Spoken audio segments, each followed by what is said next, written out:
Hey y'all, it's me again, Valerie, and welcome back to my yarn room. Yay! Okay, today is going to be a little bit weird for me. It is the first time that I am using my new recording equipment. So, I am far away from the camera. So, I will just have to hold this up and do this.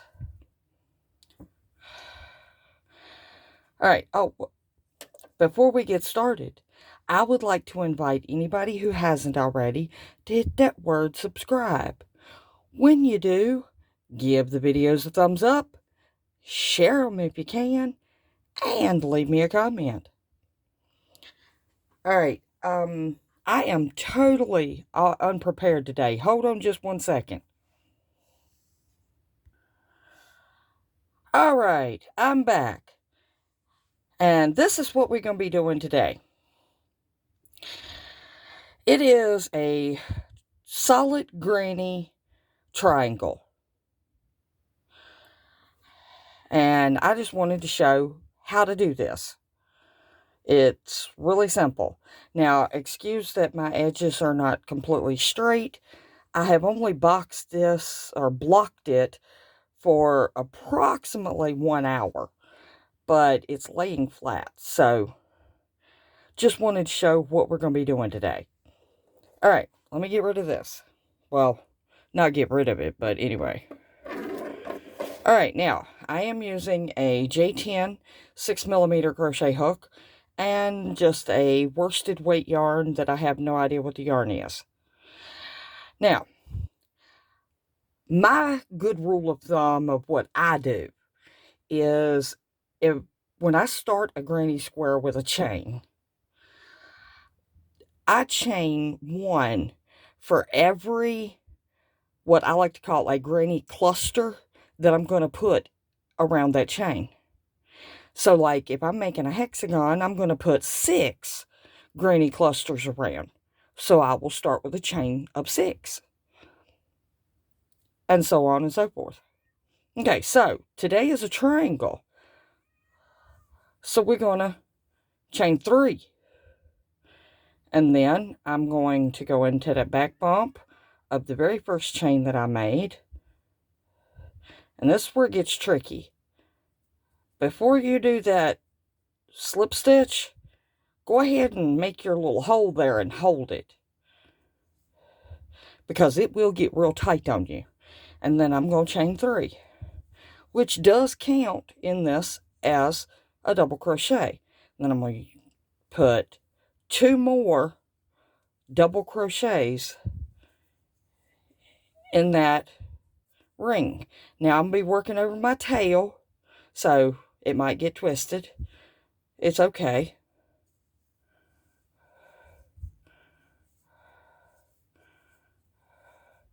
All right.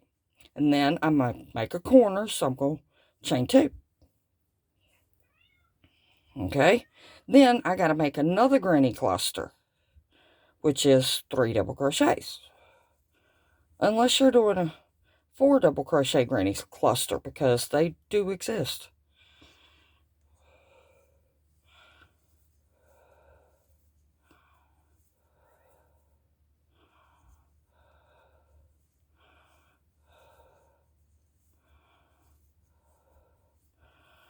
All right, now I'm at another corner, so I'm going to chain 2.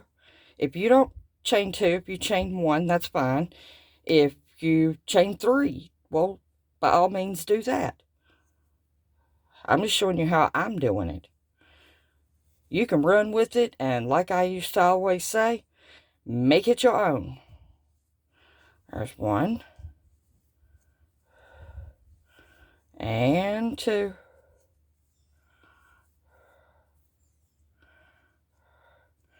And 3. Okay, so I've got 2 of the corners. I need to make another corner before I slip stitch. So I'm going to chain 2. And then I'm going to slip stitch into the top of the first chain 3 which counted as a double. And slipped right out of my yarn. Okay, now, I don't know about y'all, but I don't like having on a solid granny a line of chain threes showing where I started and where I stopped. So I'm going to do what I like to call the standalone double crochet. So I'm pulling up a loop, putting my finger on it, and I'm going to turn my hook, holding that yarn. That's the important part. And I'm going to go back in that stitch, draw up a loop, and I'm going to yarn over, and I'm going to pull through two, and I'm going to yarn over, and pull through two. And it just, to me, it looks better.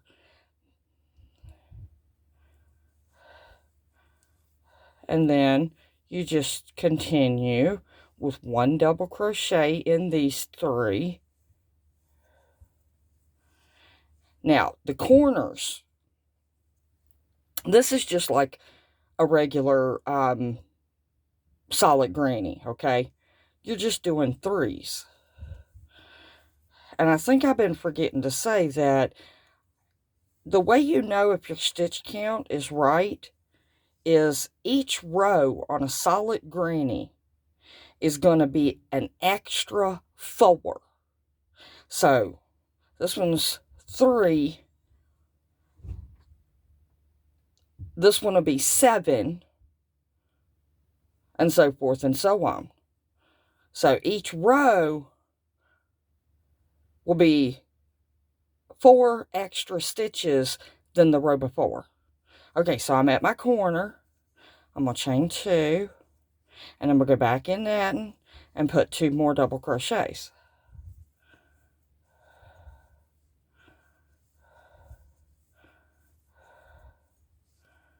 Now, here's another trick. I call it the secret stitch. That right there is your first stitch. Most people forget it. Please don't forget it. Your count will be off.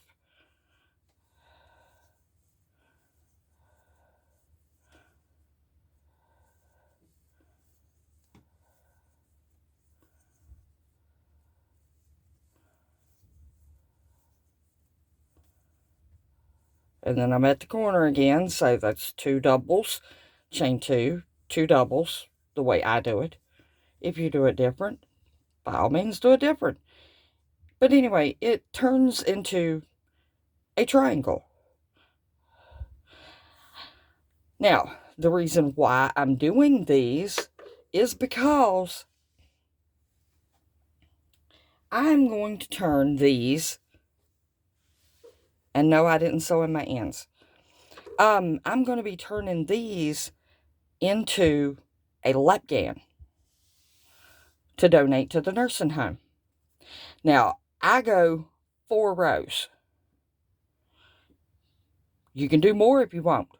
And you just keep doing it the same way, over and over and over. So, that's all it is to it on making a solid granny triangle. And see, if I'd have boxed it longer, it would have been like that with straight ends. But stay tuned tomorrow, because tomorrow I'm going to show you how I'm going to line my triangles up. Actually, I'm going to show you 2 different ways to line your triangles up to make a blanket. All right, y'all. That's going to be all for today. And I will meet you back here in the next one for another grand adventure right here in Val's Yarn Room. I truly do love each and every single one of y'all to pieces.